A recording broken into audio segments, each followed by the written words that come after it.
Voy a abrir donde habíamos quedado para dar un repaso de lo que habíamos dado la clase pasada.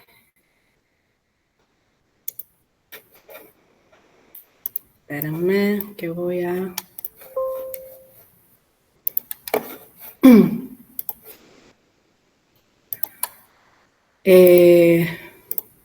Bueno, acá.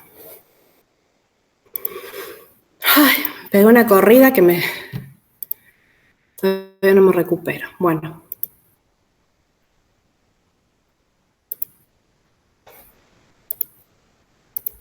Compartir.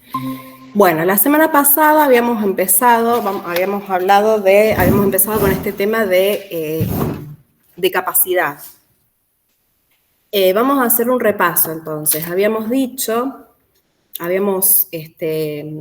hablado de que como concepto de capacidad de una empresa, ¿sí? Capacidad de un proceso productivo, capacidad de un sector de la empresa o de la totalidad de la empresa, la capacidad en sí, no es más que esa posibilidad máxima que tiene la empresa para generar productos, ¿sí? Hablamos de una posibilidad máxima para poder lograr la producción que quiere. Dijimos que para esta capacidad, para poder determinar esta capacidad, teníamos que tener en cuenta dos variables. Una variable era la variable tiempo, en cuanto a la cantidad de horas, ¿sí?, que tenía la empresa para poder producir, ¿sí? Hablando de una capacidad en horas total, podemos hablar de que, no sé, la empresa cuenta con, no sé, 100 horas mensuales de trabajo, pero que de ese tiempo había una parte que obviamente no era considerado productivo, entonces nunca se tomaba ese tiempo total, sino que se tomaba el tiempo efectivo, ¿sí? Ese tiempo efectivo es el que iba a tener en cuenta todas aquellas demoras que hubiese, ya sea por mantenimiento de máquinas, por cualquier tipo de situación donde se viera disminuida esa carga total de horas que tuviera la empresa. Entonces, no es ese tiempo total máximo el que se considera para tener en cuenta luego la capacidad, sino que se considera justamente este tiempo efectivo, que es un tiempo menor, ¿sí? Y la otra variable para determinar la capacidad era la variable eficiencia, donde la eficiencia ya no hablamos de horas, sino como de cantidad de unidades producidas, como cantidad de producción que puede lograr una empresa y que también puede considerar una eficiencia máxima, una eficiencia total, por decir, bueno, va a fabricar 1000 automóviles por mes, pero que luego, por diversos factores, esa eficiencia se ve reducida, ¿sí? Entonces ya no, por más de que la empresa tenga una capacidad de producir 1000 unidades, la capacidad práctica es la que nos va a indicar esta eficiencia real que tiene la empresa, que a lo mejor no fueron de 1000 automóviles en un mes, sino que a lo mejor se vio reducida a 800 automóviles por mes. Esta es la eficiencia práctica, que es la que considera para calcular la capacidad. Entonces, son las dos variables que se consideran al momento de calcular esta capacidad máxima teórica que hablábamos, ¿sí?, que es el que va a reflejar ese uso del tiempo cronológico, junto con la eficiencia máxima teórica. Entonces, para calcular esta capacidad máxima teórica, que no se utiliza, porque en realidad está tomando este tiempo cronológico total, que nunca es al 100%, y está considerando también esta eficiencia máxima total, que nunca es, ¿sí?, también por diversos motivos, logramos esta capacidad máxima teórica. La que sí se utiliza es la capacidad máxima práctica, es la que se debería considerar, dice acá, que va a determinar una cantidad de horas, atribuyendo a que pueden haber paros, cuestiones por anomalías de las maquinarias, cualquier circunstancia que haga que ese tiempo no se digamos, se utilice en su totalidad, ¿sí? Y a su vez, la producción y esa eficiencia en unidades producidas tampoco va a ser la máxima que se puede obtener, sino que va a ser esta eficiencia máxima práctica que va a tener en consideración todo aquello que haga que no se logre, por tal o cual motivo, la totalidad de unidades que se presta a la capacidad que tiene la planta para generar. Entonces, esta capacidad máxima práctica está compuesta por este tiempo efectivo, por esta eficiencia máxima práctica, ¿sí? Esta es la que se va a utilizar, la capacidad máxima práctica. Ahora lo vamos a ver con unos ejemplos, así ustedes se dan un poco cuenta a qué nos estamos refiriendo, así lo ven en números. También hablamos de los distintos niveles de actividad que existen, porque la empresa puede hacer uso de determinada capacidad, ¿sí? A esto lo llamamos el nivel de actividad. El nivel de actividad que puede ser un nivel de actividad previsto, cuando la empresa va a decidir qué nivel de actividad quiere alcanzar, de acuerdo obviamente a la demanda que exista de sus productos, pero también se va a encontrar con este nivel de actividad real, ¿sí? Una vez que termine el periodo y que conozca ese nivel de actividad que obtuvo, va a conocer este nivel de actividad real. Esos son los dos niveles de actividad que se puede encontrar la empresa. Este nivel de actividad previsto, que implica el uso que se hace, responde a una decisión del uso del nivel en un futuro, ¿sí? O sea, la empresa es como que va a prever el nivel de actividad que quiere alcanzar. A lo mejor la empresa hace una investigación de mercado y dice, bueno, al mercado se le puede ofrecer, o el mercado está demandando 800 automóviles al año para vender de la empresa. Entonces, ese es el nivel de actividad que prevé la empresa alcanzar, ¿sí?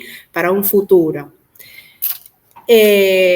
Como fórmula de este nivel práctico, de este nivel previsto, perdón, considera el tiempo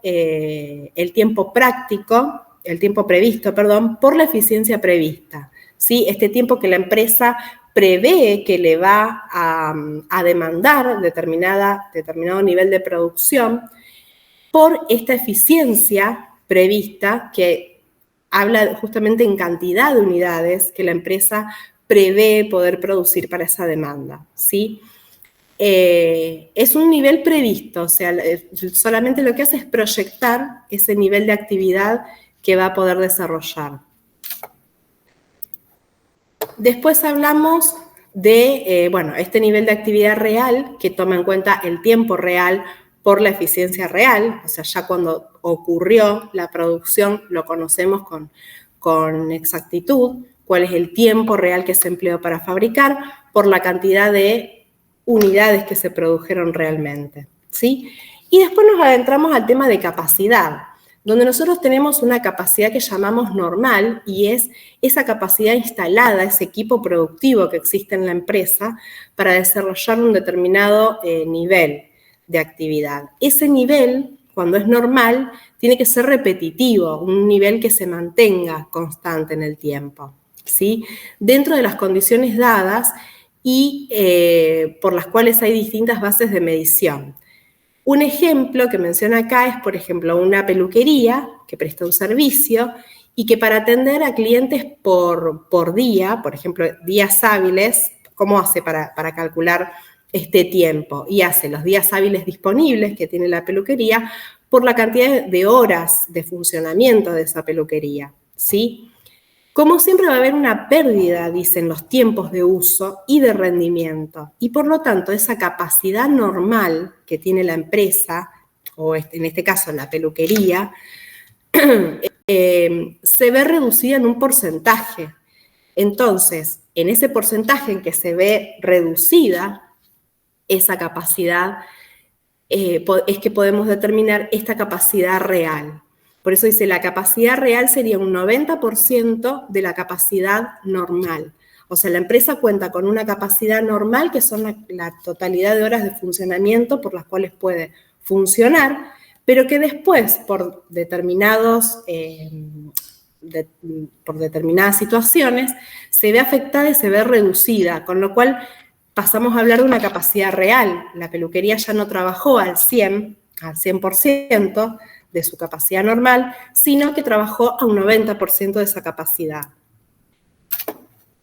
De ahí surgen estos tipos de capacidades ociosas. O sea, por un lado nosotros vamos a tener esa capacidad normal y por otro lado existen estas capacidades ociosas, que son en los casos en que se decide hacer un desuso de esa capacidad máxima práctica o que como resultado de las acciones de un periodo se hizo un uso de ella menor al posible y nos encontramos con una capacidad que es inutilizada u ociosa, es la improductividad.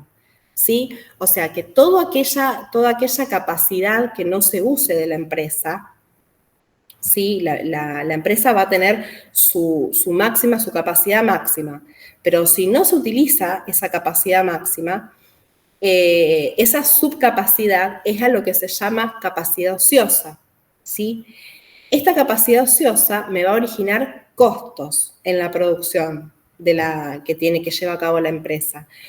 Todos esos costos que se originen dentro de ese nivel de capacidad ociosa son costos que a mí me generan pérdidas, ¿sí? Son costos que no son absorbidos y los tengo que eliminar del costo, los tengo que mandar directamente a pérdida, ¿sí? Ahora lo vamos a ver con un ejemplo, pero esta capacidad ociosa siempre es una capacidad menor que se encuentra por debajo de la capacidad que tiene máxima que tiene la empresa para producir.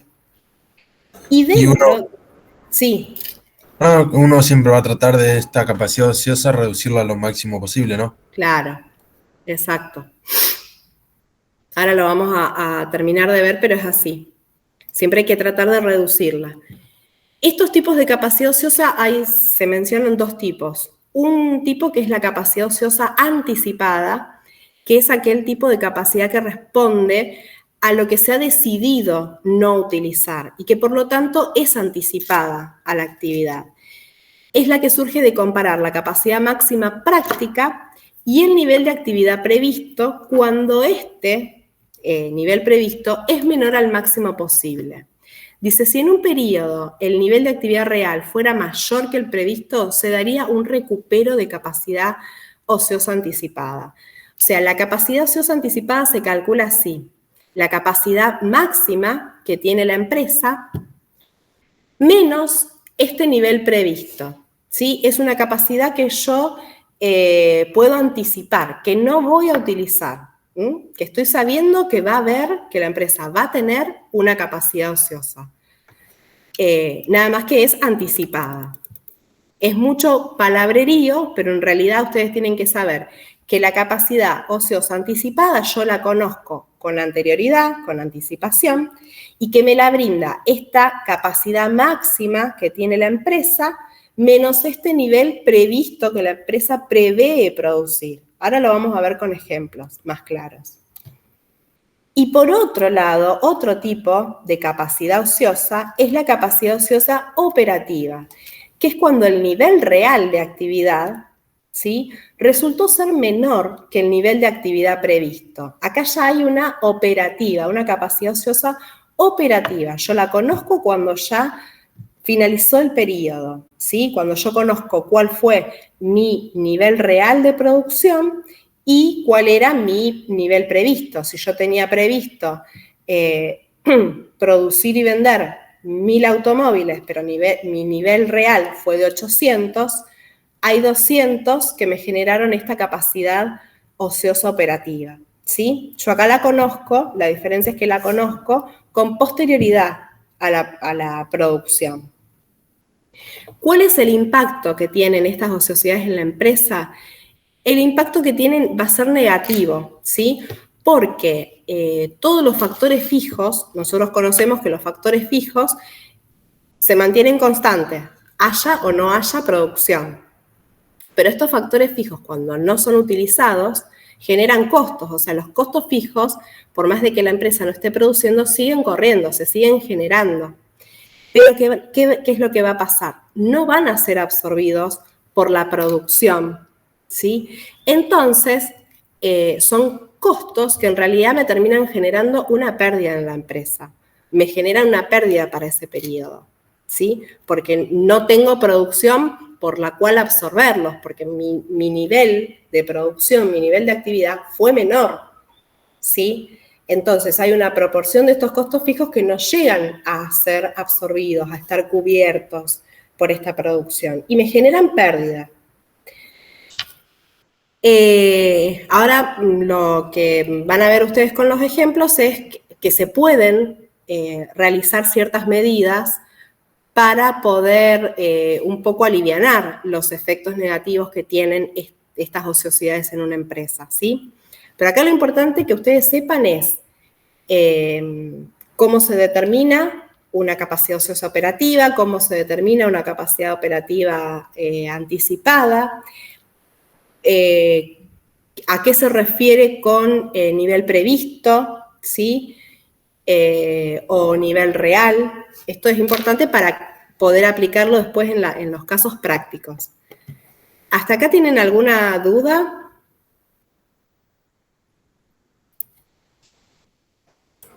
No, de mi parte no, profe. Lo único es dejó de compartir, no sé si estaba queriendo compartir. No. No, ahora sigo compartiendo, pero tengo que buscar el...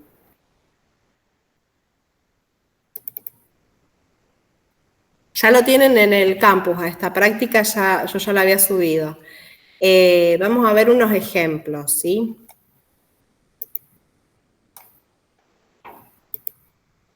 Bueno, esperen que tengo que cerrar todas las ventanas.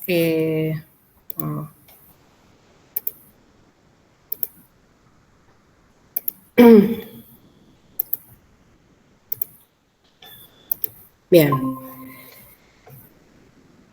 Por ejemplo, este es un caso conciso, pero es para ustedes lo puedan ver, tomar como ejemplo. Dice, es un concesionario de un estadio de básquetbol que tiene capacidad para 5.000 espectadores y que se encuentra analizando la rentabilidad de su último partido, para lo cual había previsto ocupar el 80% de esa capacidad disponible. ¿Sí? Entonces se solicita determinar cuál es la capacidad máxima y el nivel previsto y cuáles son las ociosidades que tiene este concesionario, teniendo en cuenta que se ocupó el 65% de la capacidad disponible. Entonces, respondiendo a esto, la capacidad máxima, como decía acá, la capacidad máxima con la que cuenta ese estadio de básquetbol es de 5.000 asientos, ¿sí? Esa es su capacidad máxima. ¿Cuál es el nivel previsto? Y acá dice que el estadio había previsto ocupar el 80% de esa capacidad disponible o capacidad máxima que tenía, ¿sí? O sea que lo que previó, el nivel previsto que ese estadio previó cubrir, fueron 4.000 asientos. ¿Qué pasa entre esta capacidad máxima y este nivel previsto? Se genera una capacidad ociosa, ¿sí? Y es una capacidad ociosa anticipada, yo la puedo conocer, porque digo, bueno, tengo 5.000 asientos disponibles y preveo que el 80% se va a ocupar. Es una capacidad que yo estoy como prediciendo, ¿sí? No la sé con exactitud. Es una capacidad ociosa anticipada, que yo estoy previendo, de 1.000 asientos. Pero sí tengo esta capacidad operativa ociosa que tiene que ver con estas ociosidades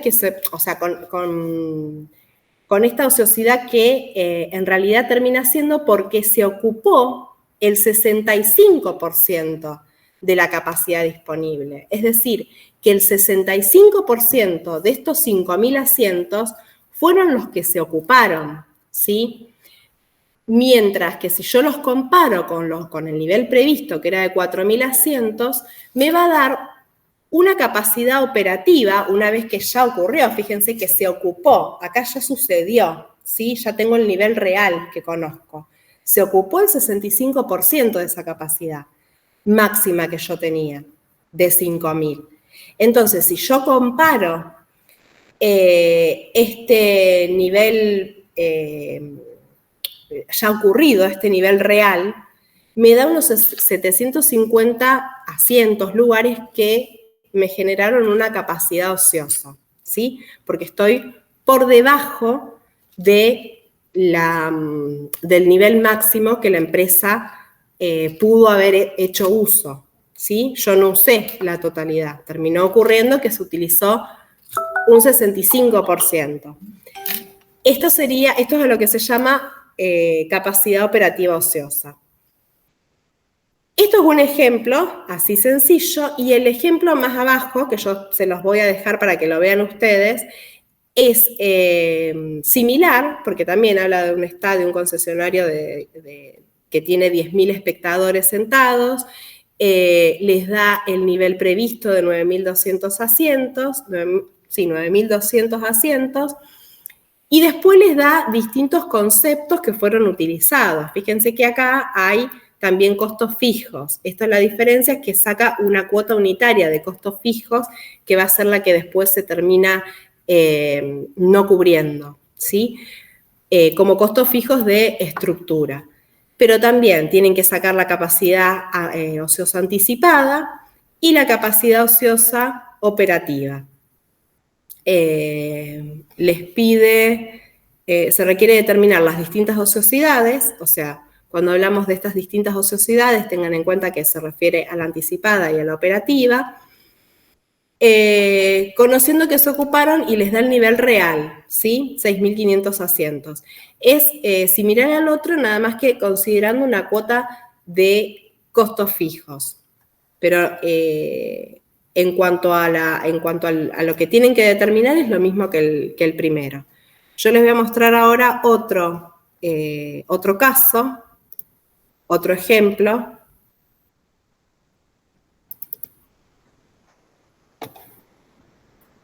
Esperen que lo abro. Profe, ¿y qué sucede si, por ejemplo, en vez del 65% se ocupaba el 85 o el 90, mayor que la capacidad ociosa anticipada? Eso no podría suceder, en principio. En principio no podría suceder porque vos me decís que la capacidad real superara a la capacidad máxima que tiene la empresa. No podría suceder porque no estaría teniendo los factores productivos para hacerlo. Podría ser igual a la capacidad máxima. Entonces, en ese caso no habría ociosidad, pero no superior. No, el robot tenía el 80% de capacidad ociosa anticipada. Sí. Y después se ocupó el 65%, sería la operativa. Espérame que vuelvo, espérame que busco otra vez el ejercicio. Así lo miro con vos. Vos estás hablando del primero que vimos. Sí. Espérame. Saco.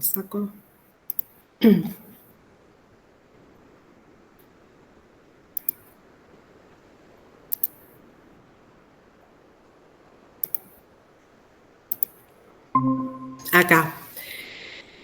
Acá, sí, me decías que Que en vez de que se ocupe el 65% haya sido mayor al 80%. mayor a este 80%. Sí. O sea que vos acá estarías diciendo que el nivel real, porque el 65%, este es el nivel real. El 65% en este caso son, bueno, pongámosle 3.000 y pico. ¿Hubiese sido mayor al previsto? No, acá no pasa nada. Mientras no supere el nivel máximo, no pasa nada, sino que va a ser más chica la capacidad ociosa. Si acá en vez del 65 ocupa, no sé, el 90%, no pasa nada. Claro, ¿y ahí la capacidad ociosa operativa te queda negativa o qué pasa?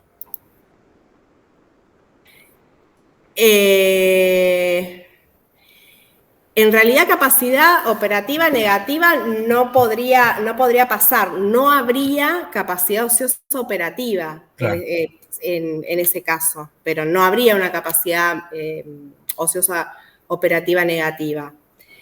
Sí, lo que no puede pasar es que el nivel, digamos, el nivel previsto tiene que ser igual o menor que el nivel real, ¿sí? Pero ese nivel previsto nunca puede ser superior a la capacidad máxima, ¿tá? Si acá el 80%, o sea, los 4.000, que es el nivel que se previó ocupar, yo no puedo superar, o sea, este nivel previsto no puede ser más de 5.000, que es la capacidad máxima que tiene. Y el nivel real tampoco puede superar a los 5.000, que es la capacidad máxima que tiene. Si no, tampoco habría, siempre tiene que ser igual o menor que esa capacidad máxima. Si no, no habría una capacidad operativa, ¿sí? No se estaría dando esto, no se estaría dando una capacidad operativa, una capacidad ociosa. Está bien, sí, sí, entiendo. Gracias. No, de nada. Bueno, vamos con este. A ver.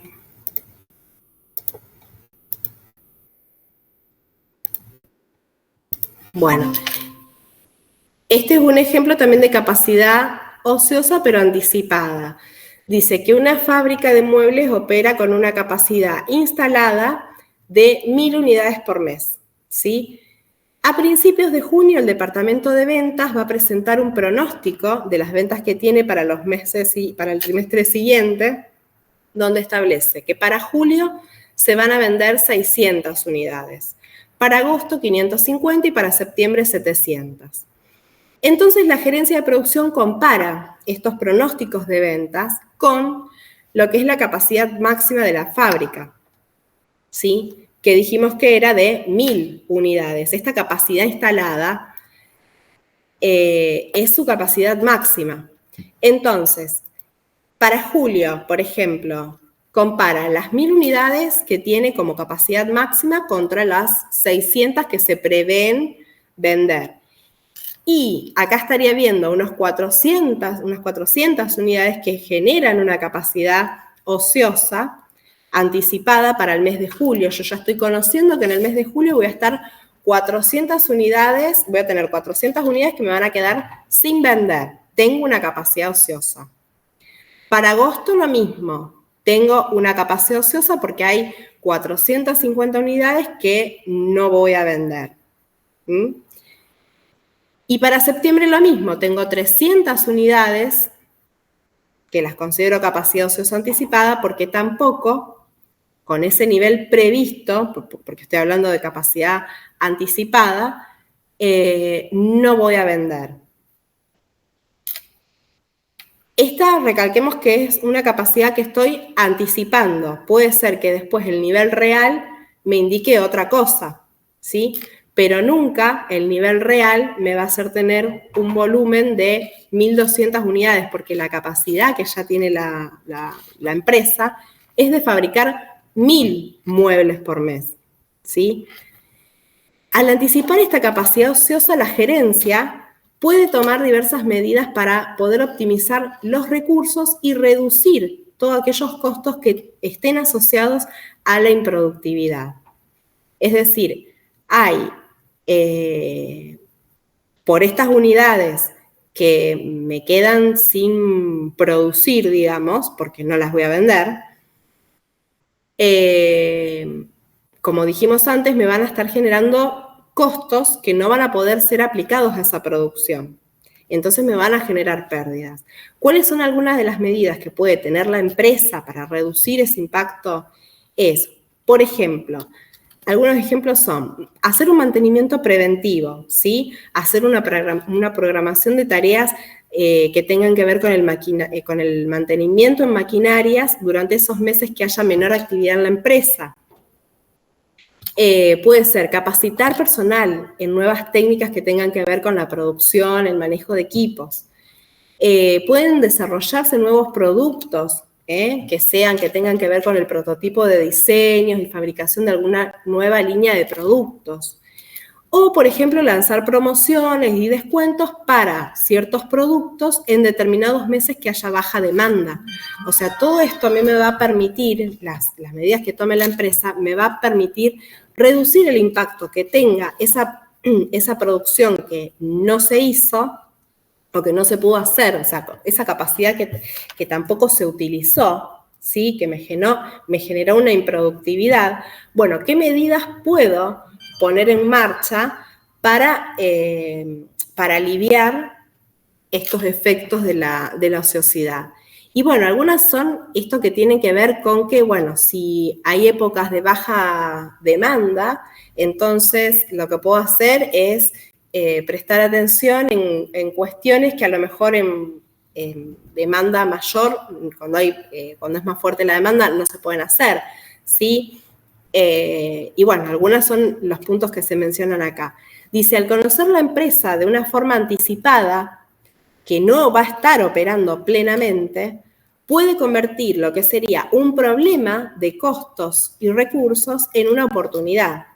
Entonces, muchas empresas lo que hacen es calcular esta capacidad anticipada, porque en este caso estarían ya tomando decisiones para poder convertir esto que es una ociosidad en un punto favorable para la empresa, desde donde lo quiera ver, ya sea poder lanzar nuevos productos, poder ofrecer promociones para poder vender lo que a lo mejor no pudo vender antes, programar nuevas tareas que tengan que ver con el mantenimiento, con el cambio de maquinarias que se utilizan. O sea, todo eso implica que,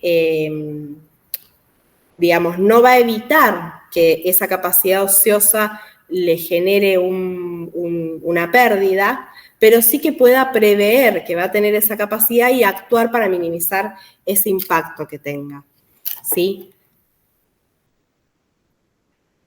Ahora les muestro un ejemplo de capacidad operativa.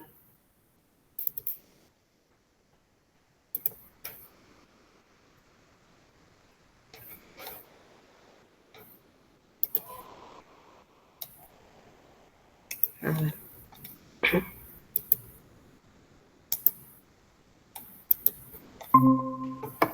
Bien.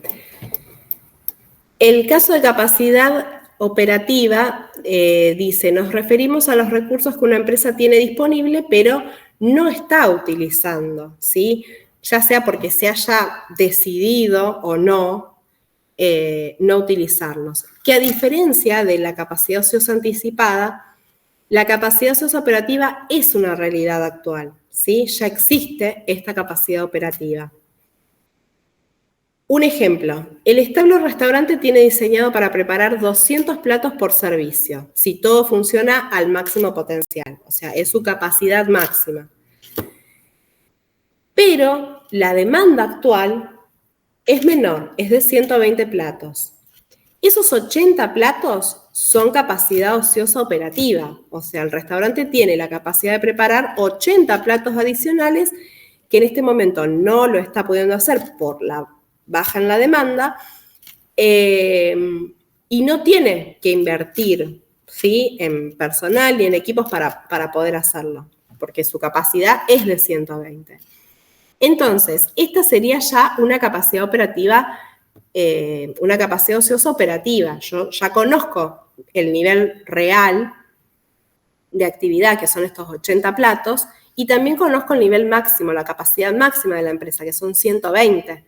Entonces, yo ya sé que tengo 80 platos por debajo de mi nivel real que no estoy pudiendo cubrir. Por eso dice, la capacidad ociosa operativa me va a indicar que la empresa está incurriendo en costos fijos, sea por alquiler, por salarios, por amortizaciones, bajo cualquier concepto de costos fijos, que no van a estar siendo cubiertos por la producción actual.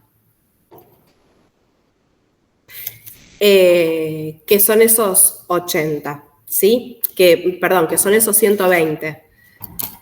Entonces, la capacidad ociosa operativa muestra dónde la empresa puede ser más eficiente y dónde buscar estrategias para aumentar su demanda y aprovechar mejor los recursos. Es un poco lo que hablábamos antes. Entonces, en este caso, a lo mejor la empresa lo que va a hacer para poder reducir esa capacidad ociosa operativa es decir, bueno, salgo a buscar clientes ofreciéndoles descuento tales días, promociones en determinados platos, promociones bancarias, o sea, trata de que esa capacidad operativa ociosa que ya conoce, bajarle el impacto, ¿sí? Puede disminuirla, puede disminuir el impacto, como puede seguir teniéndola, ¿sí? Pero a lo mejor en un nivel más bajo, quiero decir. Estoy pensando que tengo, ¿qué hora es? Queda poco. Yo les voy a mandar, porque había preparado un caso, un ejercicio práctico más extenso de lo que es capacidad ociosa. Eso yo se los voy a compartir, porque en realidad todavía no tengo para mandárselos. Pero es de este mismo estilo, ¿sí? Es para que ustedes puedan calcular y decir qué tipo de capacidad es, que es lo que va, algo muy similar es lo que va a entrar en el examen.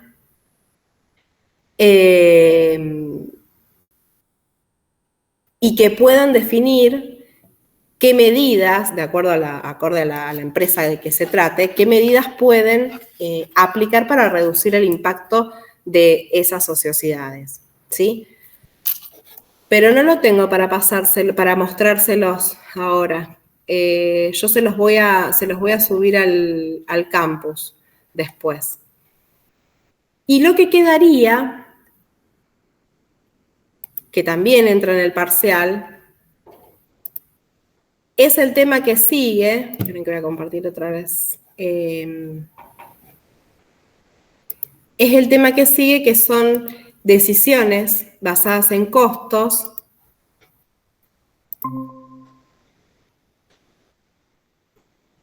donde también está la teoría y hay algo de práctica para que ustedes vean. Y después de esto hay un poco de lo que es la teoría del just in time, ¿sí? Del justo a tiempo, que esto hay solo teoría y explica un poco de qué se trata esta metodología de reducción de costos, porque se utiliza más que nada para eso, ¿sí? La finalidad que tiene es reducir justamente los costos, pero que tiene estas 5 premisas de 0 defecto, de 0 averías, de 0 stock, 0 plazo y 0 papel, que son nada más estas 3 hojitas que me gustaría que también la lean para el parcial, ¿sí? Y yo un poco les voy a mostrar de qué se trata este tema de otras decisiones basadas en costos. No vamos a llegar a ver todos, pero es leer la teoría y ver cómo están resueltos los casos en la práctica. Estas otras decisiones que pueden llegar a tomar las empresas, dice que tiene directa relación con lo que sea la producción, los costos, pero también las ventas y sus precios. Entre estas decisiones vamos a poder encontrar las decisiones de comprar o fabricar. Por otro lado, fabricar o comprar, que no es lo mismo, ahora lo vamos a ver. Otra decisión que puede tomar la empresa es eliminar o discontinuar una línea, un servicio o un sector que tenga la empresa. Llevar a cabo un procesamiento adicional para poder vender, que tendrían que ser un poco, tratarse de estrategias de marketing. Decisiones en cuanto a la selección de equipos alternativos y decisiones respecto de costos y precios diferenciales.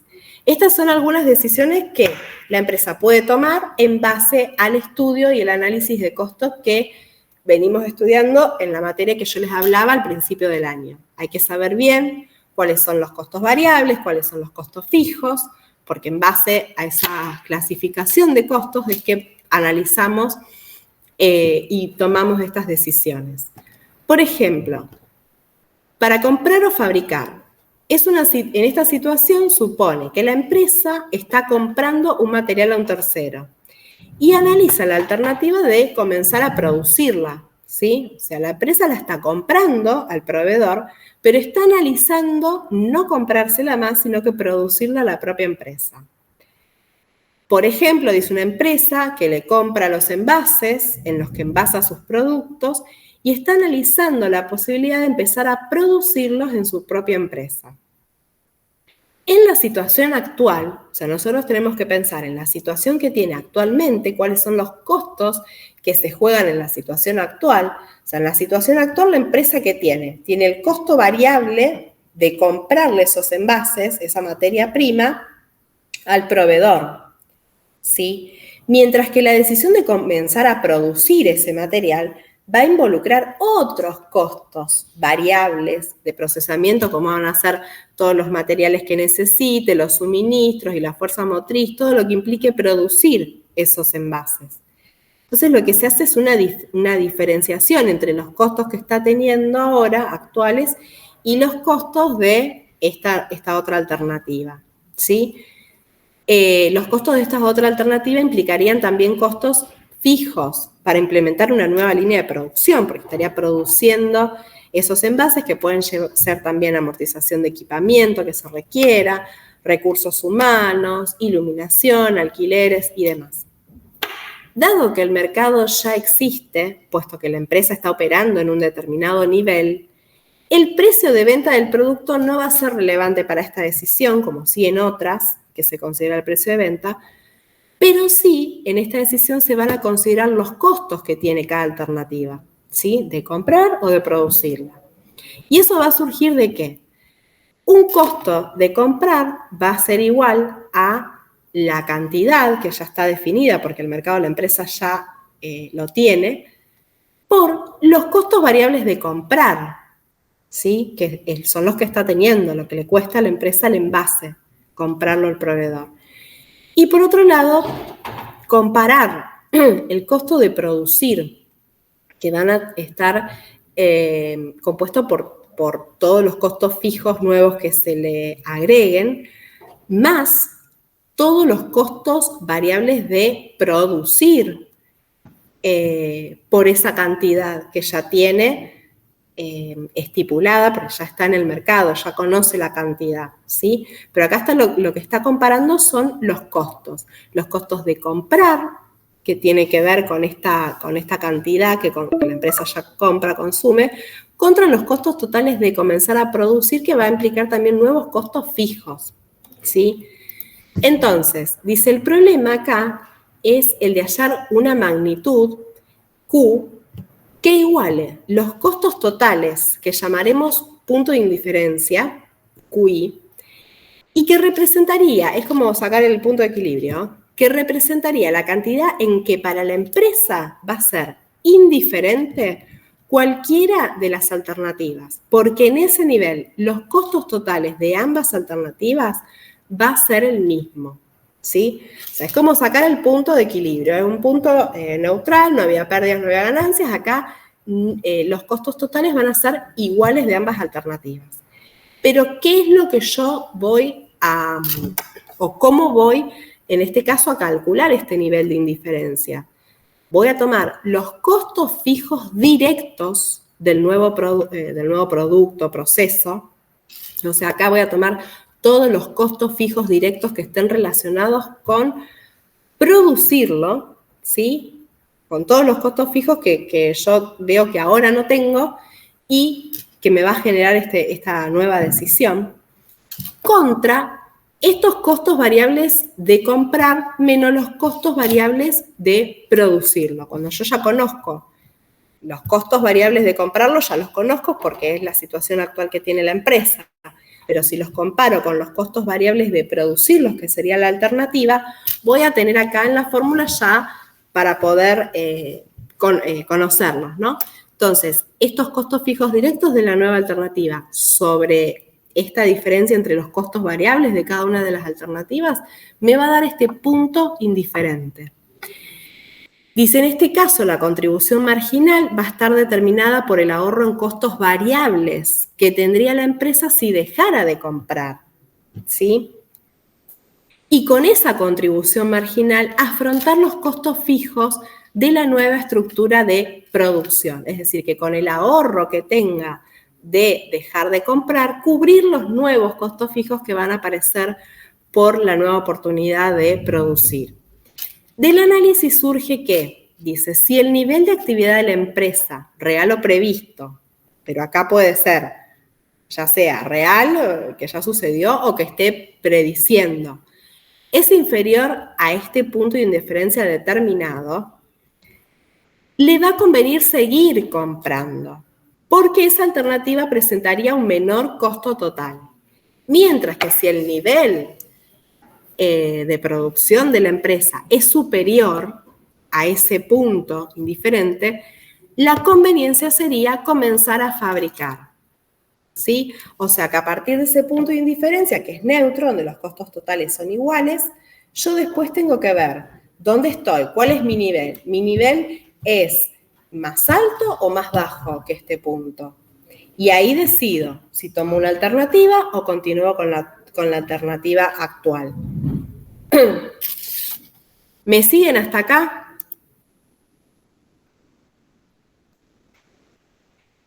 Todos los casos, estos que les estoy presentando, de todos los casos que tienen, son muy similares. Por ejemplo, en la alternativa de fabricar o comprar, es la situación inversa. ¿Ustedes me escuchan, chicos? Sí, profe, se ¿Sí? escucha. Bueno, en esta situación sucede a la inversa. Dice, la empresa está produciendo un insumo, un servicio o un material y analiza la posibilidad de dejar de producirlo y comprárselo a un tercero. Entonces, es una alternativa que se presenta cuando hay una detracción, una disminución en la demanda, un mercado que disminuye por múltiples causas y que acarrea un incremento de ociosidades, que veníamos hablando. Entonces, cuando sucede esto, la empresa puede querer dejar de fabricar y empezar a comprarlo. Le puede convenir. En la decisión de dejar de producir, los costos variables de producción dejan de existir, ¿sí? Porque lo va a dejar de producir. Son costos que se evitan, son costos evitables. Y acá entramos en la clasificación de cuáles eran esos costos evitables. No pasa lo mismo con los costos fijos de capacidad y operación. Y aparecen los costos remanentes, que son aquellos costos que si bien se pueden relacionar con el sector de análisis, costos fijos directos del sector, no es posible eliminarlos totalmente, sino que permanecerán en parte en la empresa, dentro de la empresa. Por ejemplo, amortizaciones de máquinas y equipos, costo de investigación, desarrollo, contrato de alquiler, recursos humanos. De esto surge que vamos a tener un determinado monto de costos fijos que será no evitable, ¿sí? O sea que por un lado, por dejar de producir, vamos a tener ciertos costos fijos que se podrán evitar al discontinuar la producción, pero hay costos fijos que no van a ser evitables porque se seguirán sosteniendo en la empresa más allá de que esa producción no se realice, ¿sí? Los costos que debemos tomar para el análisis resultan ser aquellos costos fijos y directos de la línea, ¿sí? Fíjense en que por ahora estamos hablando de costos fijos directos de la línea, pero que además se han detectado como costos evitables y que por ello serían los costos que mínimamente la línea debería cubrir para mantenerse operativa. Esto lleva a que tomar la decisión, los costos fijos a considerar van a ser los costos fijos directos evitables.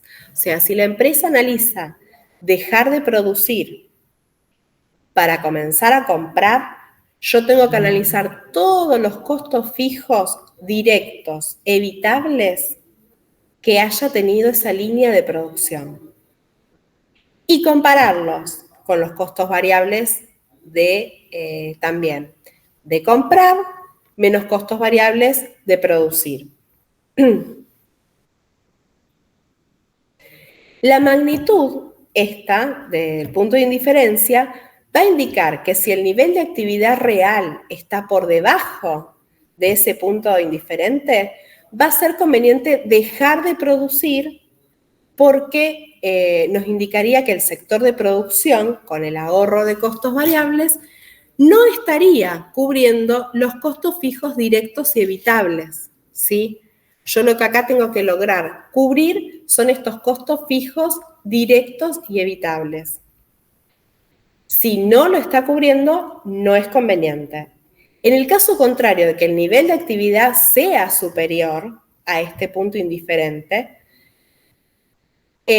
va a convenir mantener el sector de producción porque indicaría que la línea estaría cubriendo sus propios costos fijos evitables y ayudando a cubrir los no evitables, propios de cualquier manera que van a permanecer en la empresa, ¿sí? O sea que lo que acá un poco se evalúa es hasta dónde se logran cubrir estos costos fijos que se evitan, ¿sí? Porque se discontinuaría una producción, y hasta dónde esos costos fijos no evitables se logran cubrir. O sea, yo voy a tener costos fijos directos evitables, pero también voy a continuar con costos fijos no evitables.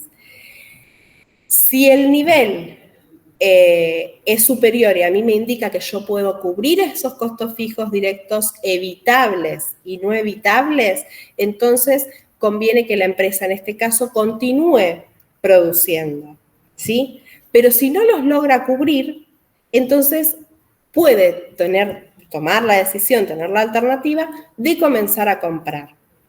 Esto después lo van a ver bien también porque ahora por ahí mucho mareo de palabras, pero lo van a ver con las ejercitaciones donde lo ven en números, ¿sí? Yo no me quiero extender mucho más porque lo que queda acá es ver la práctica, más que yo poder mostrarles la teoría. Espérenme que no dejé de compartir, ¿no? No. Bueno. No, todavía se ve.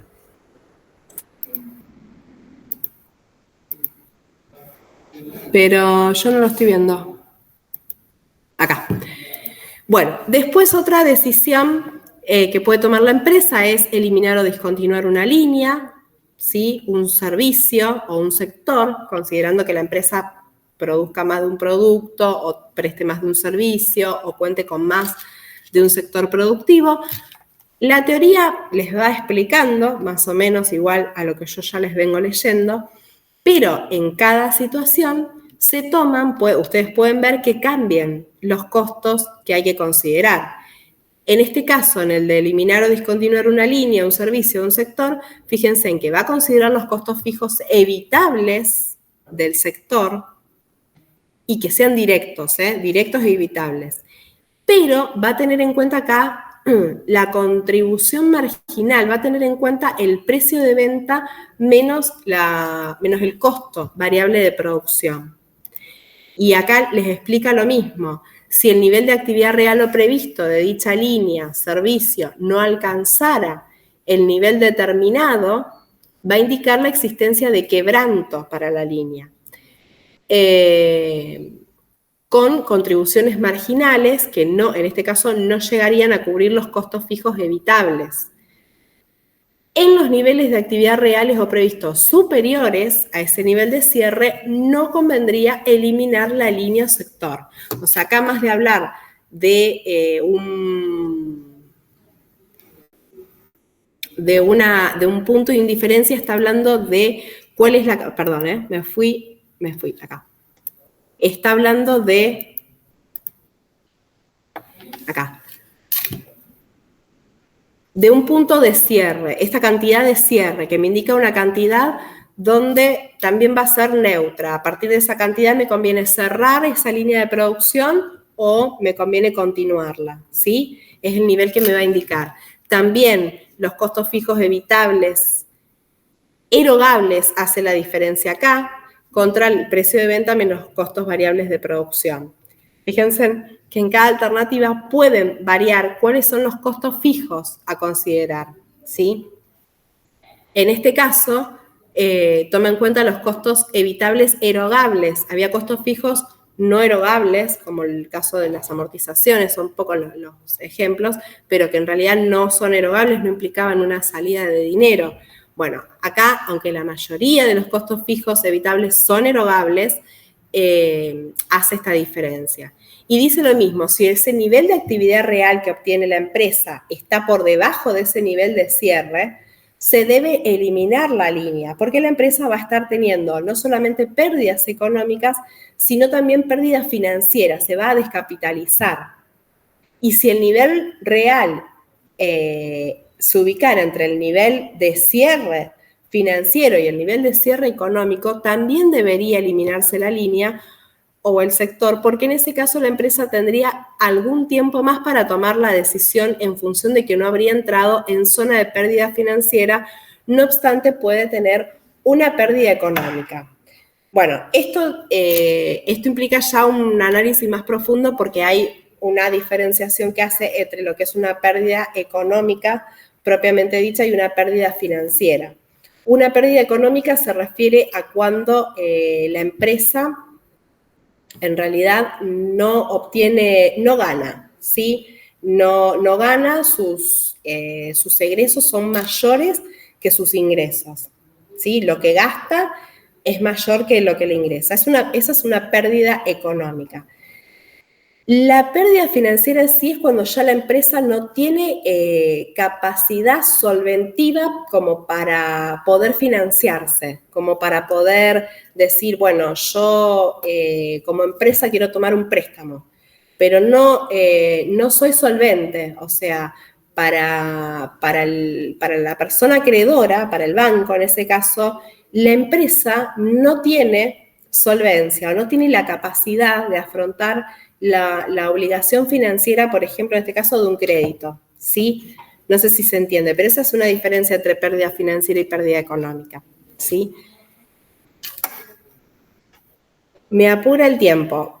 Después de esto, bueno, seguimos con las decisiones y les habla del caso de selección de equipos alternativos, donde también tienen en cuenta los costos fijos de un equipo y de otro equipo, con los costos variables de cada uno.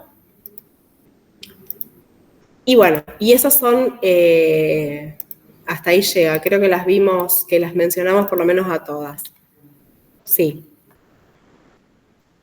De esta teoría, son los